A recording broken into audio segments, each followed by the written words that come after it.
Potential for the share price to move back to the highs that we saw in 2011 around about the 340 pence level.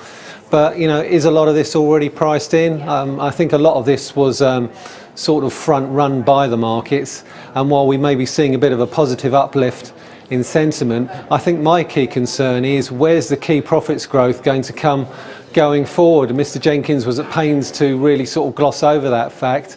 And given the fact that 37% of their investment banking profits, or their overall profits, comes from investment banking, my concern is, you know, where will that future profit growth come from going forward? And he talks about credibility as well. Well, there's still quite a bit of reputational risk surrounding the mis-selling of small business interest rate swaps.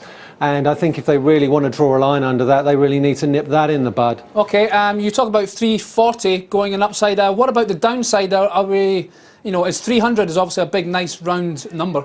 It is. I think just below that, we've seen a significant rally in the share price since the lows last year, around about 150p. If you draw a line through the lows, that comes in around about the 290p level. And I think as long as we stay above that, then I certainly think the upside momentum should be maintained. However, if we do drop below that, then we could see a bit of a sell-off towards the 250p area.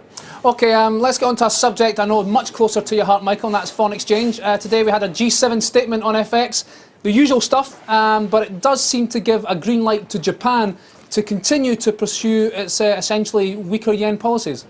Yeah, absolutely, and I certainly think that, you know, I don't think there were any surprises from that G7 statement. It's pretty much as you were. I think the bigger factor was those comments from the US Treasury official last night, Brainerd, who basically, you know, underlined that they were quite happy with Japan to pursue their current policy of trying to address deflation. And to be quite honest, I don't think they really could say anything else, given the fact that the Fed have been pursuing a very weak dollar policy for the past 5 years.